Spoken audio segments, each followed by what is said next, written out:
যোৰহাটত LICৰ গৃহ লোন বিভাগৰ ভয়ংকৰ কোটি টকাৰ জালিয়াতি। এই অভিযোগ আমাৰ নহয়, এই অভিযোগ যোৰহাট উন্নয়ন প্ৰাধিকৰণৰ অৰ্থাৎ যোৰহাট ডেভেলপমেণ্ট অথৰিটিৰ। ভুৱা চহী আৰু ভুৱা চিল বনাই কোটি টকা জালিয়াতি কৰি আহিছিল। আজি বহু বছৰৰ পৰা এই কথা উল্লেখ কৰে যোৰহাট ডেভেলপমেণ্ট অথৰিটিৰ চেয়াৰমেন প্ৰশান্ত গোস্বামীয়ে। এই সন্দৰ্ভত গোচৰ ৰুজু কৰি এজনক আটক কৰা ৰঙাঘৰৰ আলহী হ'ল LICৰ গৃহ লোন বিভাগৰ এজন অৱসৰপ্ৰাপ্ত কৰ্মচাৰীৰ নাম জনৈক প্ৰাঞ্জল জ্যোতি বৰা। উল্লেখযোগ্য যে যোৰহাট উন্নয়ন প্ৰাধিকৰণ সভাপতিৰ চিল আৰু চহী জালিয়াতি কৰি আহিছিল বহু বছৰ ধৰি।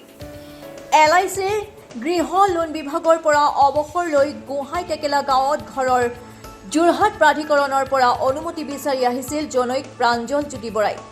জনৈক প্ৰাঞ্জল জ্যোতি বৰাই উন্নয়ন প্ৰাধিকৰণৰ কৰ্মচাৰীক এখন ড্ৰয়িং দেখুৱালে। হয়, জনৈক প্ৰাঞ্জল জ্যোতি বৰাই উন্নয়ন প্ৰাধিকৰণৰ কৰ্মচাৰীক এখন ড্ৰয়িং দেখুৱালে আৰু তেতিয়াই ভুৱা চহী আৰু ভুৱা চিল ধৰা পৰে।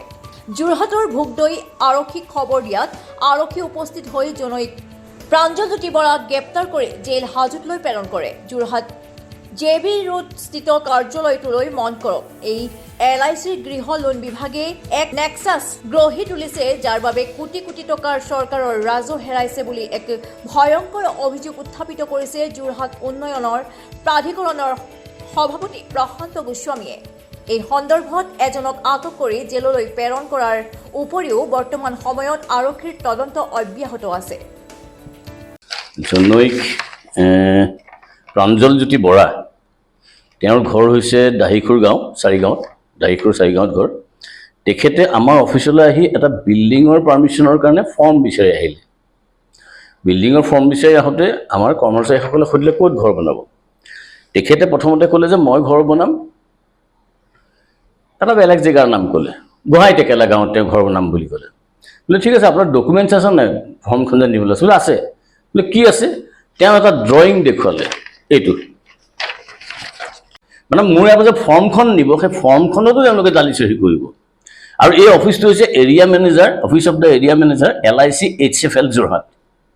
তাৰমানে যোৱা বছৰকেইটাত আমাৰ ভুৱা ছিগনেচাৰ কৰি আমিতো বিল্ডিং ল'লে পাৰ্মিশ্যনত আমি ৰেভিনিউ পাওঁ, আমাৰ তাৰমানে বহুত লোকচান হৈ আছে,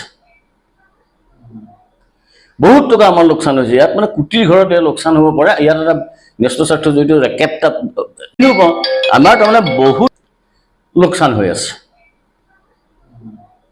বহুত টকা আমাৰ লোকচান হৈছে। ইয়াত মানে কোটিৰ ঘৰতে লোকচান হ'ব পাৰে। ইয়াত এটা ন্যস্ত স্বাৰ্থ জড়িত ৰেকেট জড়িত হৈ আছে। আৰু মই ভাবোঁ এই বস্তুটো মানে ONGC অইল ইণ্ডিয়াই যেতিয়া আমাৰ গৃহ নিৰ্মাণৰ আমি যিটো বিল্ডিং পাৰ্মিশ্যন দিওঁ, সেই পাৰ্মিশ্যনটোৰ ওপৰত যেতিয়া তেওঁলোকে লোন চেংচন কৰোঁতে আমালৈ এখন চিঠি দি ছিগনেচাৰটো ভেৰিফাই কৰে যে চাৰ্চ বিল্ডিং নাম্বাৰ, আমাৰ নম্বৰ এটা থাকে নহয় পাৰ্মিশ্যন নম্বৰ, সেই পাৰ্মিশ্যন নম্বৰটো আমি দিছোঁ নাই, আমাক ভেৰিফাই কৰে দিয়ে।